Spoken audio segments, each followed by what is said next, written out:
ओम शांति। आज बाबा की 5 जनवरी की मुरली है।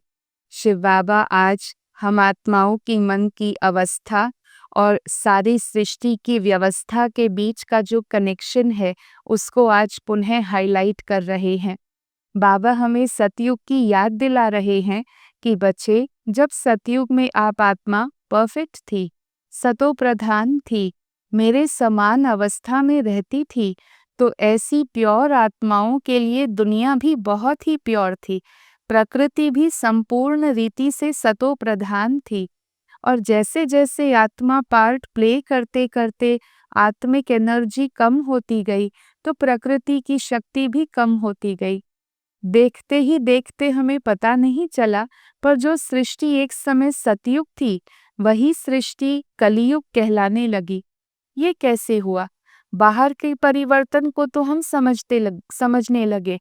दुनिया के टेम्परेचर्स जो हैं वो बढ़ते गए, प्रकृति की जो पौष्टिकता थी, जो नियमितता थी हर प्रकार के सीजन्स की, साइकिल्स की, वह चेंज होती गई। आत्माओं में भी आपस में जो प्यार, रिस्पेक्ट, स्नेह है, जो संबंधों को घनिष्ठ बनाता था, वो प्यार की जगह, वो विश्वास की जगह डाउट आने लगा, आपस में ईर्ष्या आने लगी, इनसिक्योरिटी आने लगी।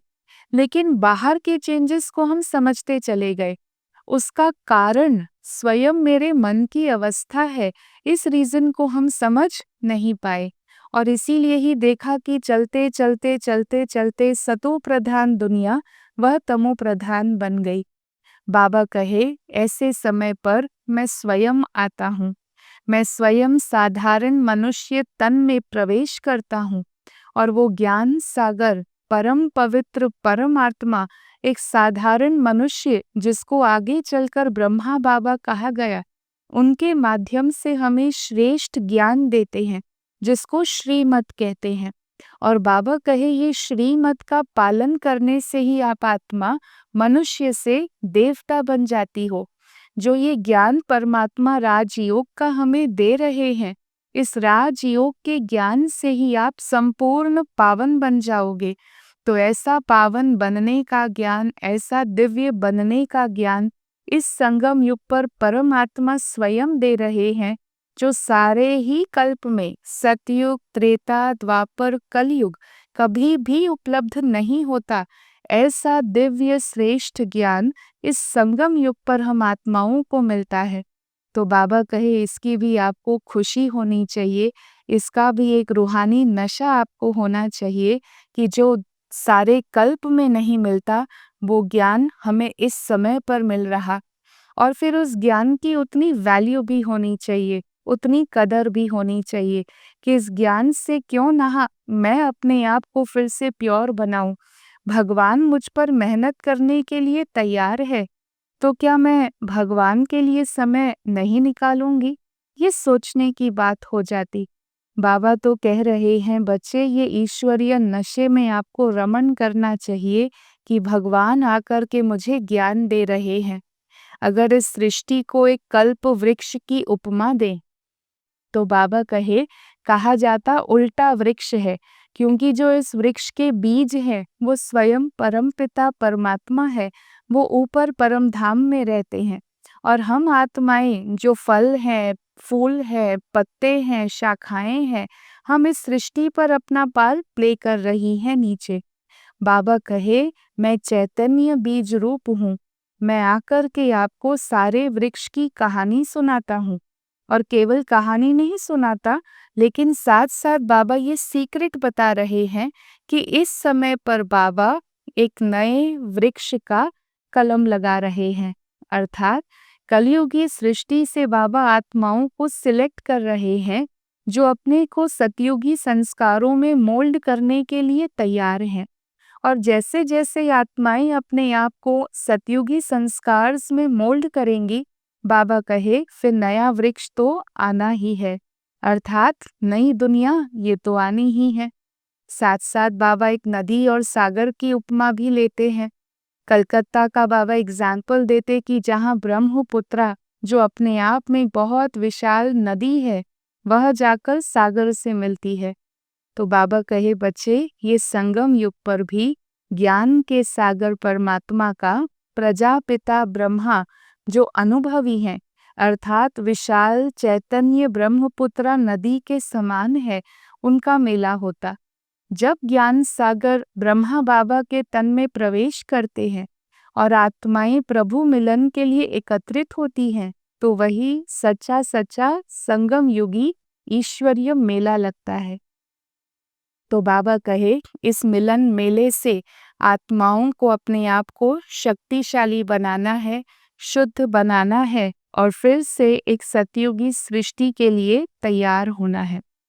बाकी जब तक की सतयुगी सृष्टि आए तब तक तो ज्ञान से चलना है। जब तक हम देवता बन न जाएं तब तक तो माया के फोर्सेस का सामना भी करना है, छिपे हुए संस्कार भी सामना करेंगे।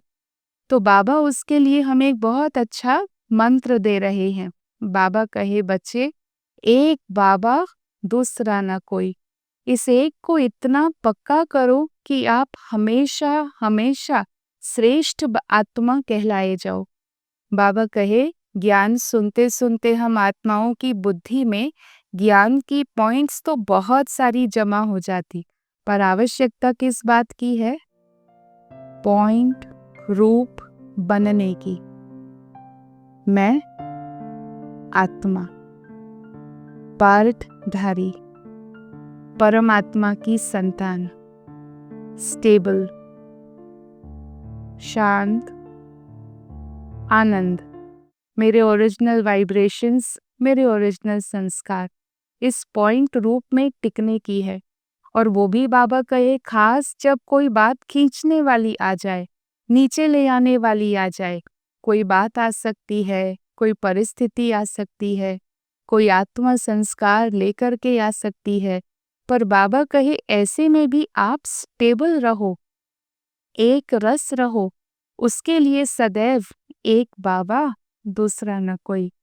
एक बाबा मिला तो कोई देहधारी नहीं, कोई बात नहीं, कुछ मुझे खींच नहीं सकता। जैसे जैसे हमारी ये अवस्था बनती जाएगी, बाबा कहे आप एक रस रहेंगे, श्रेष्ठ स्थिति का अनुभव करते रहेंगे। साथ साथ बाबा कहे, ज्ञान की पॉइंट्स को इस प्रकार से धारण करो, केवल बुद्धि में समझ के रूप में नहीं, अपने व्यक्तित्व में, अपने व्यवहार में धारणा की प्रैक्टिकल मूर्त बने। और जैसे जैसे हम धारणा की मूर्त बनेंगे, बाबा कहे फिर बस और क्या, माया के विघ्न आएंगे, वार करने नहीं, हार खाने आएंगे, तो विजय निश्चित हो जाएगी। तो ऐसे ज्ञान की धारणा से हमें सदैव विजयी बनना है। ऐसी बाबा की आज की मुरली है। मीठे बच्चे, बाबा की श्रीमत से तुम मनुष्य से देवता बनते हो। गीता का ज्ञान और राजयोग तुम्हें संपूर्ण पावन बना देता है। मनुष्य से देवता, संपूर्ण पावन। फिर प्रश्न है, सतयुग में हर चीज अच्छे से अच्छे सतो प्रधान होती है, क्यों? उत्तर है, क्योंकि वहां मनुष्य सतो प्रधान है। जब मनुष्य अच्छे हैं तो सामग्री भी अच्छी है, और जब मनुष्यों की एनर्जी कम हुई तो फिर सामग्री भी नुकसानकारक हो जाती। सामग्री नुकसानकारक हो जाती है, सब अनुभव करते हैं, पर आत्मा के संकल्पों की क्वालिटी कम हुई है। इस रियलाइजेशन में इनर स्ट्रेंथ चाहिए, सच्चाई चाहिए। सतो प्रधान सृष्टि में कोई भी वस्तु अप्राप्त नहीं है, कुछ भी कहीं से भी मंगाना नहीं पड़ता। इसीलिए कहते हैं, अप्राप्त नहीं कोई वस्तु देवताओं के खजाने में। ओम शांति। शिव बाबा इस ब्रह्मा बाबा के शरीर द्वारा समझाते हैं, तुम बच्चे जानते हो इस तन में परम पिता परमात्मा आए हैं। ये पहले पहले पक्का होना चाहिए। अब यह तो बच्चों को निश्चय है कि ज्ञान किसी देहधारी आत्मा का नहीं। हाँ, ब्रह्मा बाबा के लिए बहुत रिस्पेक्ट, रिगार्ड है, पर ज्ञान का सोर्स जो है वो निराकार परम पिता परमात्मा है। तो इस निश्चय में ही रमन करना है। जिसको ढूंढते थे वो मिल गया, जिसको पाना था वो मिल गया, जो ज्ञान का सागर है वो ज्ञान दे रहा। निश्चय में रमन करना है। बरोबर शिव बाबा ने जिसमें पधरामणी की है व अवतार लिया है, उनके लिए बाबा खुद कहते हैं कि मैं इनके बहुत जन्मों के भी अंत में आता हूँ। बच्चों को समझाया गया है, ये है सर्वशास्त्रमय शिरोमणि गीता का ज्ञान। श्रीमत अर्थात श्रेष्ठ मत, श्रेष्ठ ते श्रेष्ठ मत हैं ऊंचे ते ऊंच भगवान की, जिसकी श्रीमत से तुम मनुष्य से देवता बनते हो। मनुष्य से देवता शब्द दो हैं, और मनुष्य भी किस क्वालिटी के, जहाँ आत्मा बहुत वीक बन गई, और देवता जहाँ आत्मा परफेक्ट है। तो बाबा हमें बहुत ऊंची यात्रा करवाते हैं, मनुष्य से देवता बनाते हैं। विकारी मनुष्य से निर्विकारी देवता बनाने आते हैं। तो सतयुग में मनुष्य ही रहते हैं, परंतु उनमें दैवी गुण है, तो वो दैवी गुण वाले हैं, इसीलिए देवी देवता कहलाते हैं। और कलयुग में मनुष्यों के गुण कैसे हैं? अगर इसको उपमा देनी हो, तुलना करनी हो, तो बाबा कहे फिर जैसे कि आसुरी गुणों के समान होता है। तो मनुष्य ही सृष्टि, परंतु वो है ईश्वरीय बुद्धि, तो यहाँ है जैसे कि आसुरी बुद्धि, बहुत चेंज हो जाता। अभी तुम समझते हो, इसी गीता ज्ञान से मनुष्य से देवता बन रहे हैं, जो अभी बाबा तुम्हें दे रहे, राजयोग सिखा रहे हैं, पवित्रता भी सिखा रहे हैं। काम महाशत्रु है, जिसने ही तुम्हें हार खिलाई है। अभी फिर उन पर जीत पाने से तुम जगत जीत अर्थात विश्व का मालिक बनते हो। ये बहुत सहज है। बेहद का बाबा ब्रह्मा बाबा द्वारा तुम्हें पढ़ाते हैं। वो हैं सभी आत्माओं का पिता, जिनका नाम है प्रजापिता ब्रह्मा। तो बाबा चैतन्य मनुष्य सृष्टि के बीज रूप है। हाँ, देखो वृक्ष वाली बाबा यहाँ पर तुलना दे रहे हैं। वृक्ष भी मनुष्यों का ही है। ये है चैतन्य क्रिएशन, और चैतन्य बीज रूप है।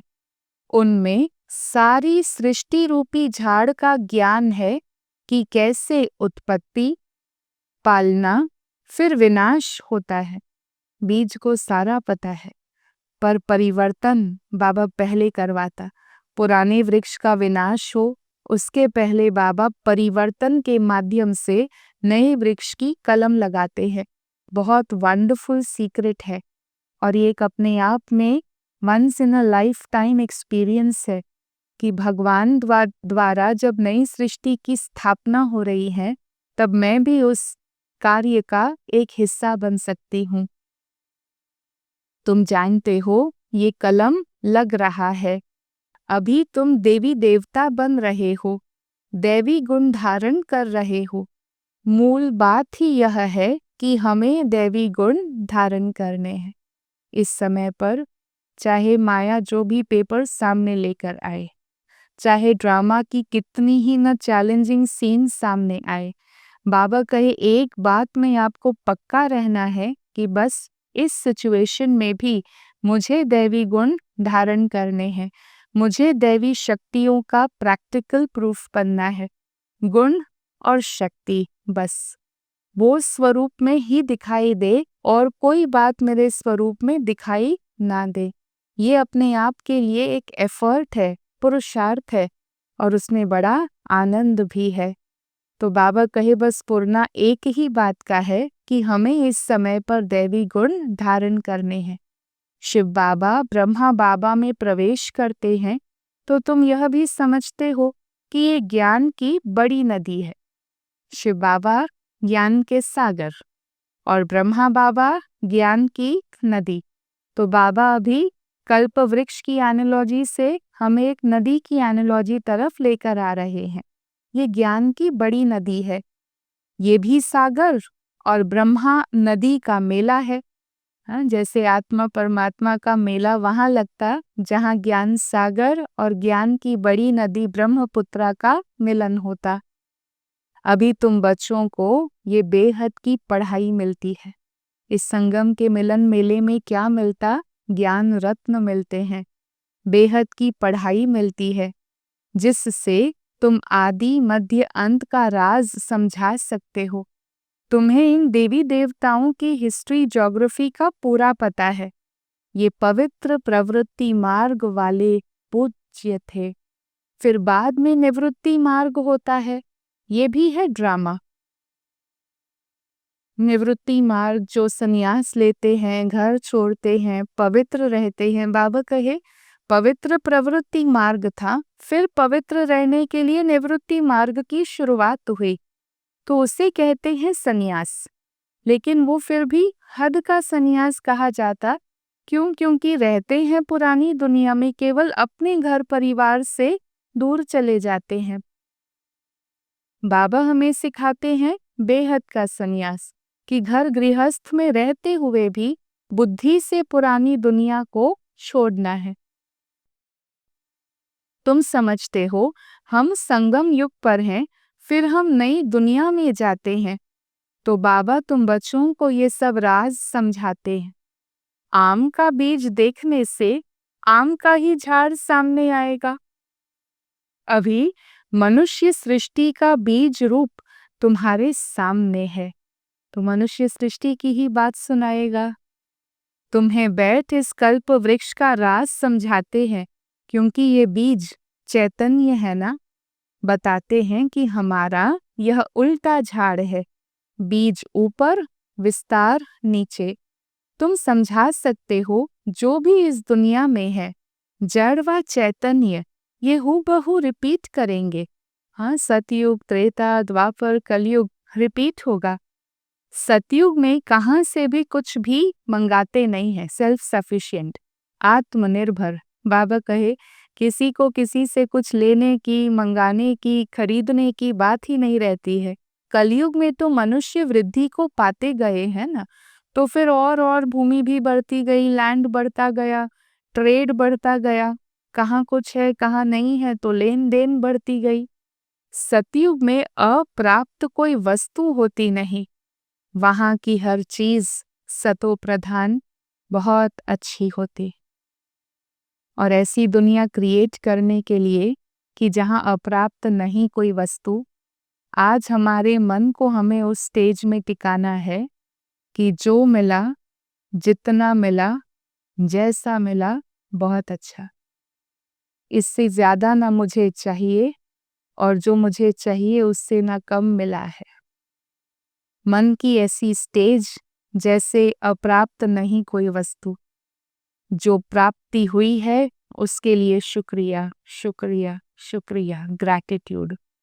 जैसे जैसे हम ये संपन्नता की महसूसता करेंगे, तो ये संपन्नता के, संतुष्टता के संकल्प ऐसी सृष्टि क्रिएट करेंगे कि जहाँ फिर बाहर भी कोई अप्राप्त वस्तु नहीं होगी। मनुष्य सतो प्रधान है, मनुष्य अच्छे हैं तो सामग्री भी अच्छी है, और फिर मनुष्य चेंज होते हैं, क्वालिटी ऑफ एनर्जी कम हुई, फिर सामग्री भी नुकसानकारक हो जाती है। तो अभी तुम कितने नॉलेजफुल बनते हो, इनसे जास्ती नॉलेज होती ही नहीं। तुम इस नॉलेज से देवता बनते हो, तो इससे ऊंच कोई नॉलेज है ही नहीं।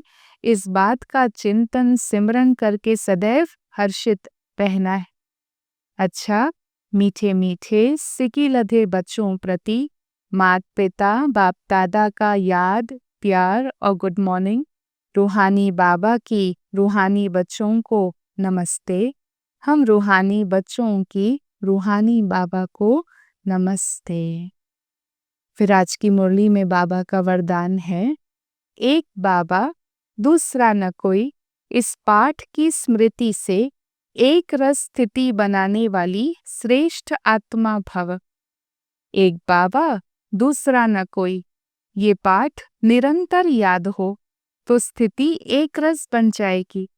क्योंकि नॉलेज तो सब मिल गई है, अनेक पॉइंट्स हैं, लेकिन पॉइंट्स होते हुए पॉइंट रूप में रहें, ये है उस समय की कमाल जिस समय कोई नीचे खींच रहा हो। चैलेंज तो तभी है, परीक्षा है। पॉइंट्स हैं बुद्धि में, पर जब कोई खींचतान हो, कुछ नीचे लेकर आने वाली समस्या हो, तभी भी मैं पॉइंट रूप में रहूं, ये चैलेंज है। कभी कोई बात नीचे खींचेंगी, कभी कोई व्यक्ति, कभी कोई चीज। चीजों में भी ममता, आकर्षण कम नहीं होता, लोभ भी हो सकता है। तो कभी कोई बात नीचे खींचेंगी, कभी कोई व्यक्ति, कभी कोई चीज, कभी वायुमंडल, ये तो होगा ही। लेकिन सेकंड में ये सब विस्तार समाप्त होकर एक रस स्थिति रहे, तब कहेंगे श्रेष्ठ आत्मा भव के वरदानी। और उसके लिए सिंपल है, एक बाबा, दूसरा न कोई, जो जीवन का सबसे बड़ा सत्य भी है। स्लोगन, नॉलेज की शक्ति धारण कर लो, सिर्फ बुद्धि से समझो नहीं, जीवन में धारण कर लो, तो विघ्न वार करने के बजाय हार खा लेंगे। ओम शांति।